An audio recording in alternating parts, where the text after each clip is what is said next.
I did not stay in Ponyville for very long. More likely just 2 days out of the 7 I was supposed to spend with Twilight Sparkle and her friends. After that little stunt I pulled, Twilight and Applejack were on bad terms.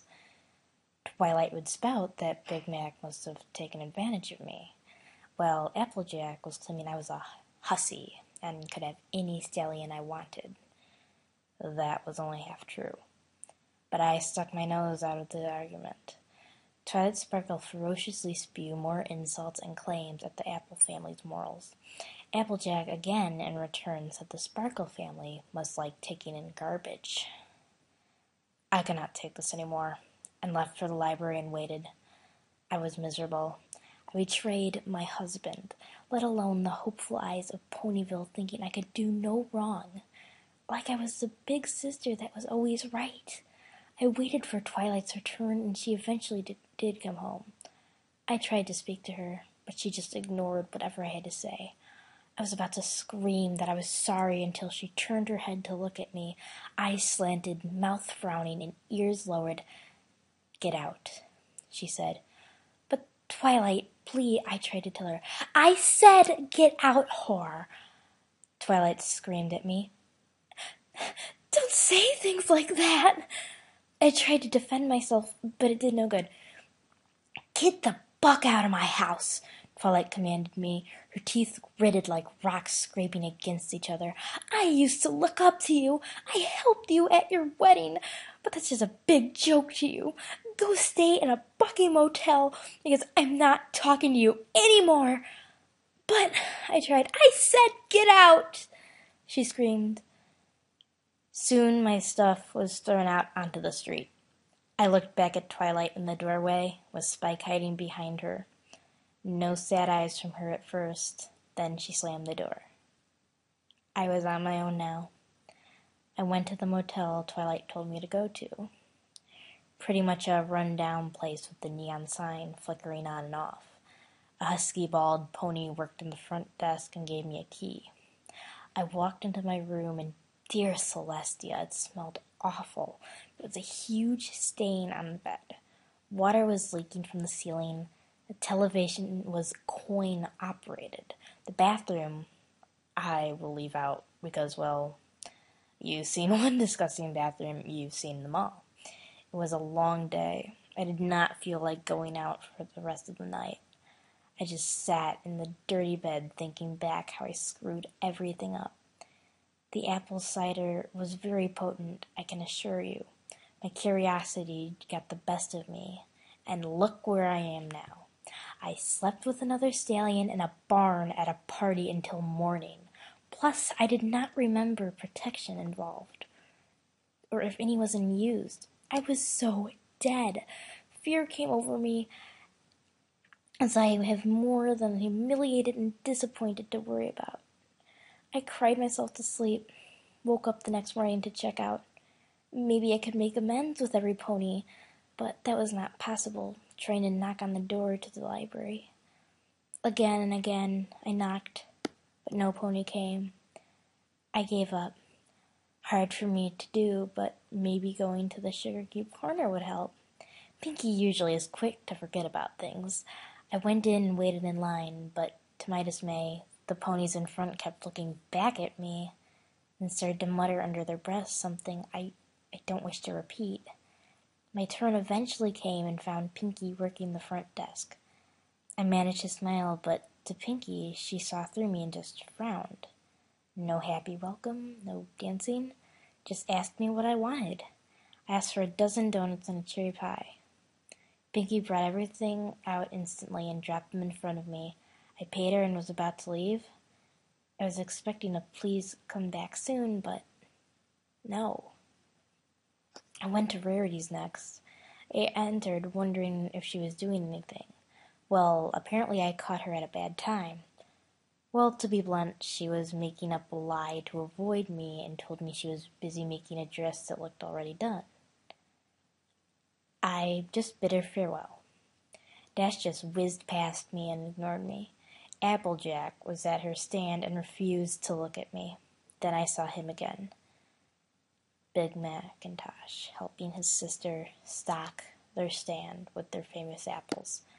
I walked over to the stand and asked for a bag of apples to at least try and break the ice. Applejack ignored me. Big Mac, being the gentle colt that he is, serviced me.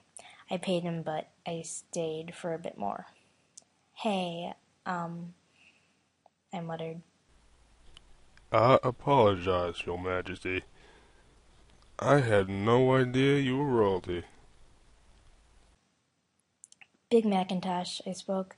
It's not your fault. I'm the one who could not handle the stuff, and maybe it's better if I just left. Well, I wish we could have met under different circumstances, Princess. I nodded. I do too. Well, thanks for the apples. I'm leaving Ponyville in the next hour, hopefully. I hope you enjoyed Ponyville then, Princess. Do you need me to carry your things at least? No thanks. I turned and left. My cheeks were burning, and I stood at the train station for basically 2 hours. Again, the ponies around me whispered and gossiped, until I found something shocking while passing the newsstand. A magazine cover with me on it. My hair was messed up, and I was sleeping next to Big Mac. Oh my Celestia, no, no, no! I looked at the pages that had the story listed, and it lasted for 4 pages with pictures. No, please! Pretty pictures of me drunk, me being hit on, me flirting, listing what I quoted during the party, me being mounted. Another picture of me moaning. I asked the newsstand attendant if he had any more in the back. How far do these magazines go? He said that they were selling like hotcakes, and the magazines go far and wide from the end of Equestria to the other. Oh my, I'm so doomed.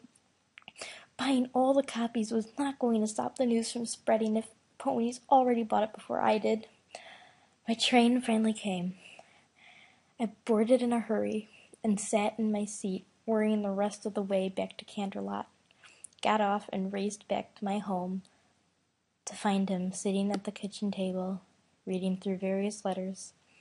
I put the donut box and pie on the table and sat down.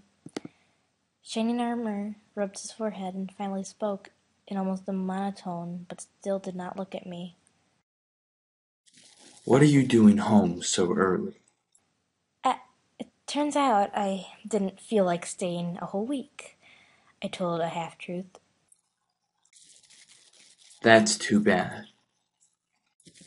My sister would have insisted on making the week perfect. Oh, yes, she was such a doll, I laughed. I got some stuff from Pinky's if you want any.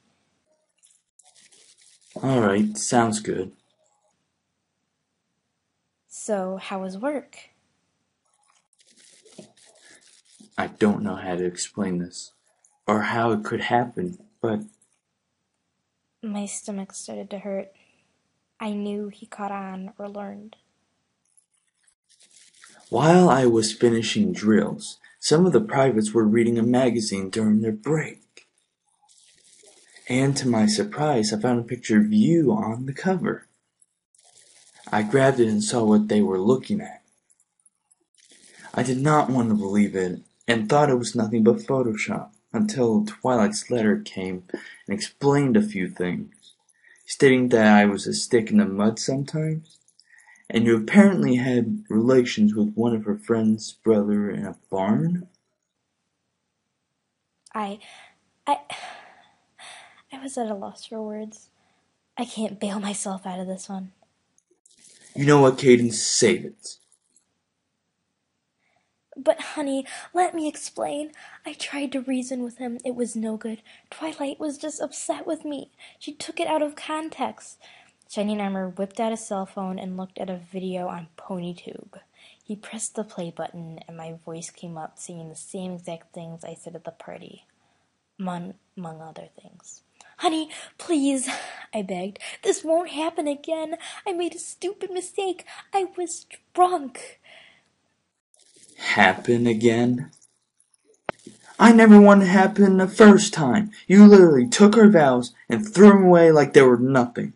But surely, I tried to speak. I'm done now, Cadence. I put up with all your stupid shit when we were dating. I put up with all your stupid shit when we were engaged. But I will not put up with your stupid shit now. I left work early because of this. Thanks Celestia I had some respect for my guards that I was not laughed out of the castle. You have two choices. You go or I go. Because I want out. I shouted, Celestia won't let this end. He scoffed and shook his head. Oh, believe me, she already knows. This is the bill for the wedding. I looked at the parchment and thought, the bill? Is she that disappointed in me? Let alone it was in the 7-digit range. Have fun paying that off, bitch. He decided to leave and move back in with his parents, much to his embarrassment and dismay. They welcomed him back with open arms, and surely I was a punching bag in their conversations.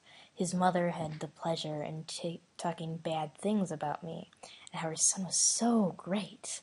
His father, on the other hand, kept looking at me, almost as if he was visualizing me in a sexual way.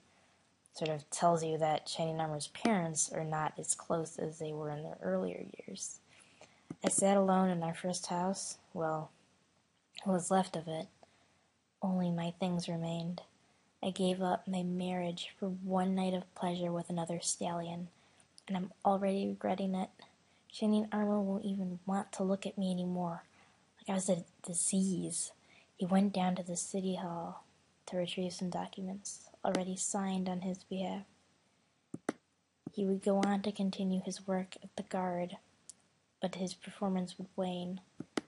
Some talk of him being demoted. Celestia, please, please forgive me.